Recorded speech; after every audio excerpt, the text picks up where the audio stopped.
Mr. Faisal makes two broad points. He says that after you recounted your experience of the sexual assault, he felt very overwhelmed. He used that word many times in the course of his testimony. And he said that as a result of that, there were no further discussions relating to or queries on the admission that you made that you told a lie in Parliament. Mm-hmm. Was that your recollection? No, that's not my recollection. He also says that in his words, there was zero discussion thereafter on the question of the lie and what to do thereafter. Is that your recollection? No, that's not my recollection. So, Mr. Faisal, in your views, on that basis, you would disagree with him? I think he's downplaying what the discussion was. All right. As far as you can recall, can you give us an account of what happened in relation to the admission that you made about the lie? After I made the admission, there was, of course, discussion about my well-being, which I think rightly so, because I had just shared a very deeply personal experience that I've had. And the discussion that followed was that we would not pursue the matter further. And like in my message, Mr. Singh used the words, "take it to the grave." So the words, "take it to the grave," came from Mr. Singh? Yes. Are you very clear about that? Is that your recollection? Yes, I'm very clear. All right. And that's the language that you use in the message that you sent to Mr. Nathan and Ms. Low at 12:41 p.m.? Yes. Right. It is not a phrase that I would usually use, so All it right. did not come from me. All right. Did he say this in the presence of Ms. Lim and Mr. Faisal? Yes, he did. He did. Understand. Thank you. Now, let me show you what Mr. Singh says. If you can please pick up the bundle dated 10th December.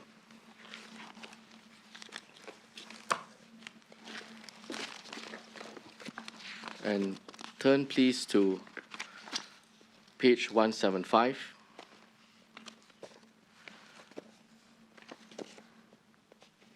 If you can, please look at the bottom of the page. I had referred Mr. Singh to the same transcripts of your evidence that I just showed you a moment ago. And if you can see, I made a reference to 2 December, page 87. Those are the same pages I showed you earlier. And if you can go over the page to 176, you will see around the first one-third of the page, I had read to Mr. Singh your evidence. Do you see that? And I ended by asking him, would you agree with that? Mr. Singh says, completely disagree. And I put to her your next few lines. I said, let me understand the last statement. You see that? Do you see that, Ms. Khan? Yes. Yes. Just read it to yourself. Until the portion where Mr. Singh says, I'm saying it's completely untrue and it's a lie.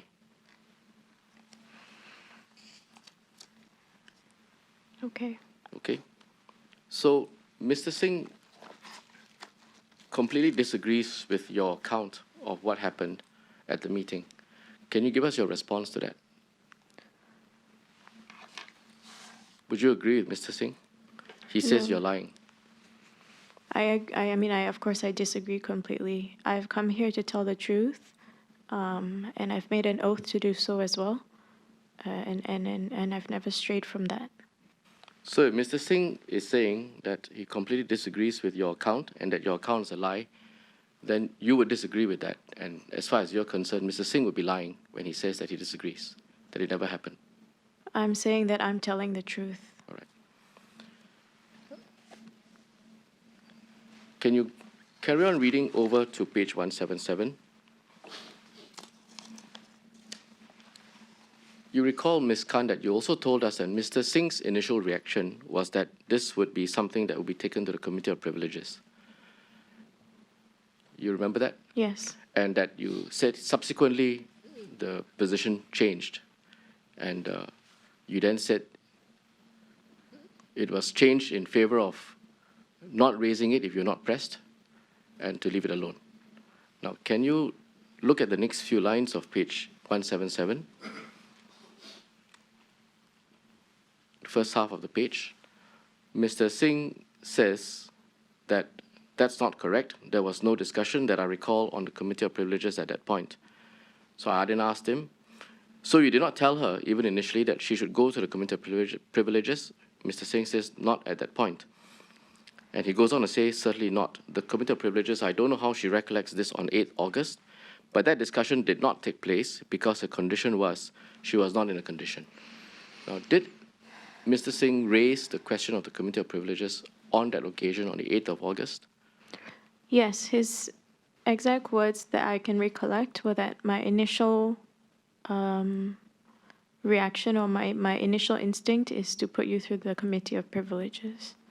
As far as you recollect, were those Mr. Singh's words? Yes. Yes, and you then told us when you were last here that subsequently that position changed. Can you recollect what words were used as far as you can remember? Once the discussion developed, it was that it would be best to see it would be best that it not be brought up further. I cannot remember the exact words. The exact words. Do you remember if either Ms. Lim or Mr. Faisal said anything in this context? No, I cannot remember. Okay. Mr. Singh goes on, if you keep to the same page. And I then asked him at the bottom, near the bottom of this page at 177, and I again read to him your testimony, beginning with the words, 8 August, thank you. So I said, yep, short of the meeting. Do you see that? Yes. Yes. And I asked him if you would disagree with that, given his earlier statements. He says, absolutely. So on this account, you will also disagree with Mr. Singh. Yes. Am I right?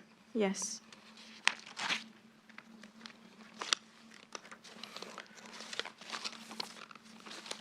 Now, we were told by Mr. Singh and Mr. Faisal and Ms. Lim that you left the meeting first. Is that also your recollection? Yes, that is my recollection. Yes. As Mr. Singh was walking you out from his home, he mentioned that he had a conversation with you. Do you recollect that? Very briefly. Do you recall what was said? No, not at all. He informed us that he told you as he was walking out that you should tell your father about this and that we will deal with this matter. I'm paraphrasing, but Okay. to that effect. Do you recollect that? No, not in the slightest. No. Was there any discussion at that point about whether you should disclose this to your father, to your family? No, No? There was no At the 8th of discussion. August meeting? no, not There was at no all. such discussion? Yeah. Right. The impression that I got, at least, from the testimonies of both, in fact, all three, Mr. Faisal, Ms. Lim, and Mr. Singh, was that you were very emotionally affected and unable to have a conversation on this issue. Again, can you give us your account of that? If I was not able to have a discussion on this issue, then why would I have been left on my own to make a decision as they have claimed, which is not what happened. Correct. Yes. And to use mental illness as a way to discredit someone, I think, is extremely out of line. At the meeting, Mr. Faisal said that after you had calmed down or you had, again, I'm paraphrasing his words, he then proceeded to have a discussion with you on a statement that he had been discussing with you concerning clarification or additions to your speech that you had made just a few days prior to that. Do you remember that? Yes, exactly. So I Yes. was of enough sound mind to have a discussion about that. Was there a long break between your admission and the discussion on the statement? No, it was right after. Was it at the same location? Yes, same location, same time. Right. Can you give us a brief account of what was discussed about your statement? It was discussed that